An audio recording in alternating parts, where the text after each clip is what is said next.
All right, so I'm live. You guys do not know this, but I've got a tripod taped to a chair with my phone taped to the tripod top, so I can't actually see anything on here because because I broke my tripod, so it's just tape and tape. And what I wanted to do was have a chat. Oh, and I used my some pirate music. It's not pirate music. It's sailor music. It's Skinny Lister. I saw them live opening for Flogging Molly. So we're going to talk about what I read on the internet first thing this morning because I think it was really interesting. I hope you're interested, and I hope it hits you well. I hope that you enjoy it. This morning, I grabbed some screen grabs of it. Everything is like tipping and weird here. Let's move a piece of wood. The thing I taped everything together. Oh my goodness. There we go. We're getting things going here. All right, so this morning I woke up and the news feed had our dear friend Bam Margera, and on Instagram, somebody whose handle is Ninja High Life 2, spelled like it sounds, wrote, "So I'm 31 and I want to learn how to skateboard. Any advice is welcome." Now this is a big deal.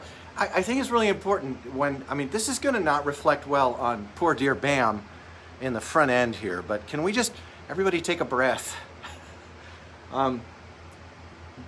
Because it kind of gets better later. And he writes, "If you're 30, you're simply too late. You're teaching an old dog new tricks. You're starting fresh, means you don't know any tricks to begin with. You're doomed straight out of the gate. My advice to you is just film it instead or ride a bike." Oh man. Oh, that's a mess. So, you're doomed because you don't know any tricks. And this is one of those deals where I default to my position that skateboarding is not all about tricks. But what's neat is that somebody jumps in and says, "I'm a 36-year-old woman who has decided to start learning to skate so I can at least cruise around with my two daughters who have started skating and are pretty great at it. You're never too old to learn anything. I know I'm not going to be good, but I'm going to have fun and be an example to my girls." That's awesome. And Bam says, if you have fun, that is all that matters. And I think that this is a great example of one of the weaknesses of social media. You got a guy who, look, Bam is one of us down here just trying to find his way. And I'm not into defending the indefensible. His initial comment was indefensible. That's a bad take on that. But his subsequent conversation with this lady was really, really quite good. If you're having fun, that's all that matters, is probably what he should have led with. Can we all be cool to each other on the social media sphere and not decide that people are canceled when they blow it? Because it was blowing it, man. What's up, Tommy Story? I can just barely see. I've got tape over my whole phone, keeping it on the thing. But I just wanted to, I wanted to play with that today and pull up something I saw on the social media sphere today that was something that probably bothers a lot of us when we read it and we think, oh, that person is canceled or bad. Now, I don't have the time or the discipline right now to break down for you the whole social media interaction between Bam and all the people who were involved in that. But there is some really, really good content in that interaction. And I say take the good with the bad. I don't think that any of us should think anyone walks on water. We can remember times when other people have said things on social media, myself included, that are ridiculous. I tend not to erase things I write. I don't erase history. I like my mistakes to be right out there in the open, and I like when I correct them to be right out there in the open. So you can go back on my social media and see me saying things that today I would say very differently, although a lot of them I wouldn't. But when I'm convinced by someone else that I'm wrong, I modify my position. I grow. And I bet that Bam started that out.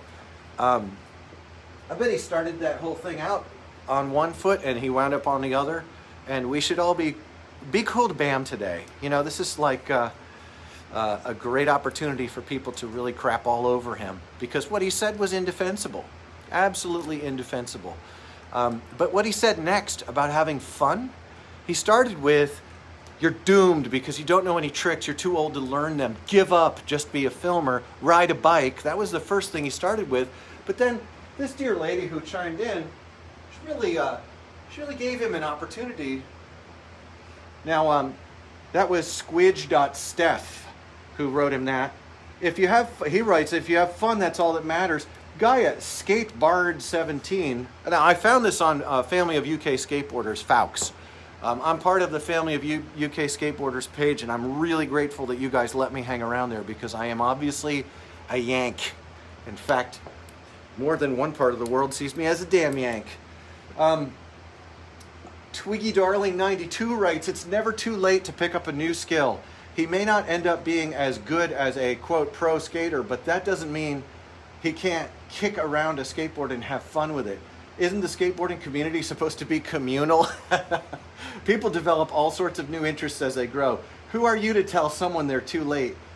Do not let people who tell you that you aren't in the right physical shape stop you. Do you let people who tell you aren't in the right physical shape stop you? Don't be an elitist. And Bam writes back, this is interesting. If you want to start doing it for fun, that is fine with me. But I guarantee you won't be any good at it. And in this response, we see that Bam actually is in a position here where he's holding to his position that you're not going to be any good at it. And I have two words for that. And I don't mean to put you on blast, dear Bam. I think you are a precious person.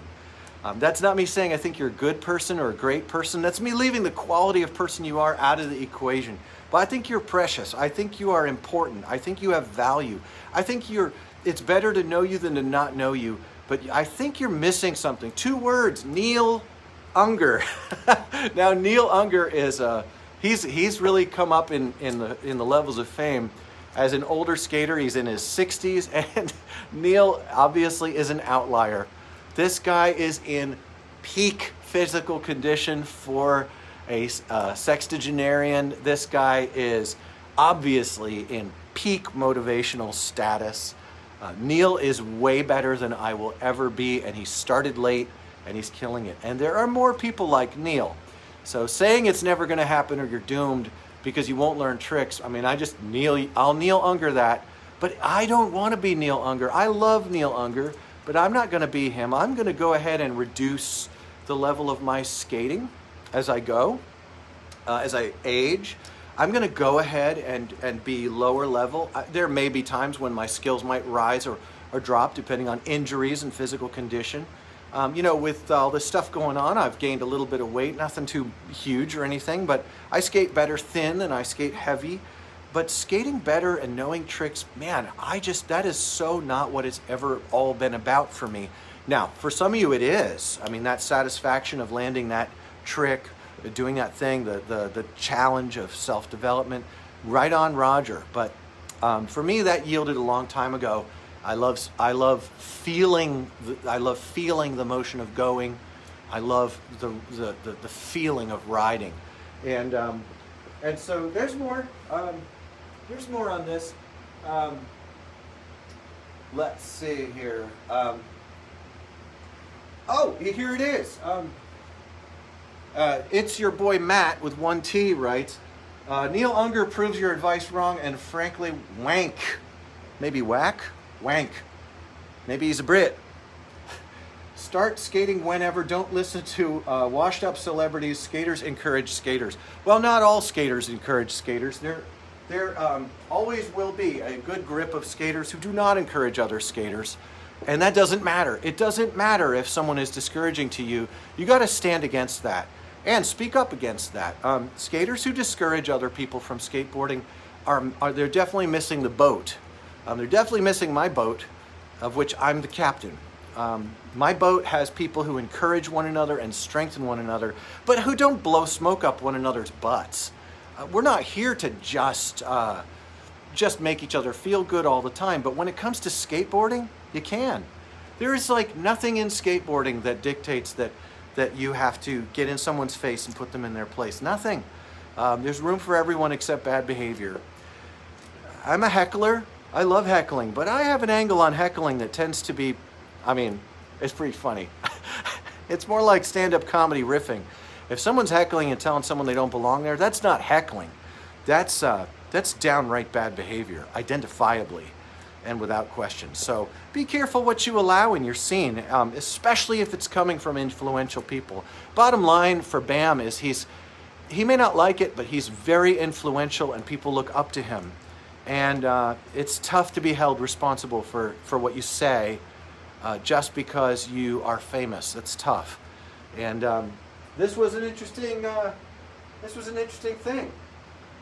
But another thing I saw on the internet today that I thought was cool was that on Tony Roberts' Everything a 1980s skateboarding page that I follow, a guy named Tony Roberts posts that lost footage from 1988 from Speed Freaks has been released. And that's really cool because that is one of my favorite videos. Eric Dresden's part in that was a huge part of forming what I'm looking to do on my skateboard. Just emulate that kind of style. Tom Knox, Eric Dresden, Natas Kopis. That was a dial setter for my life. And the lost tapes are beginning to float out there, and I just think it's awesome. So those were two things I saw today on the internet, and I'm gonna keep doing a thing I saw on the internet now and then, probably every day, because I really enjoy. Earlier this week it was Werner Herzog and Jenkem Magazine. What a great job Jenkem did with that. Amazing, really. I love seeing that. It is true of me that I see most of the skateboarding media out there as just shilling for big corporate interests, pure garbage journalism. Even when they write something that looks like it's going somewhere, they're actually burying the lead and keeping the story cold, sucking the air out of the room. But boy, that Werner Herzog Jenkem Magazine thing was dope. And so is 1988 footage from Speed Freaks coming out. That's dope too. And everybody try to be cool to Bam Margera if you can. He's got a lot on his plate, and nobody asked him to be the Pope. So, get to know me. You'll like me less. I'll catch you on the flip side. Peace. Oh, I have to rip the tape away. I have to rip away the tape to hit finish on this. I'm ripping the tape off my phone. Yeah. All right. Catch you soon. Thanks.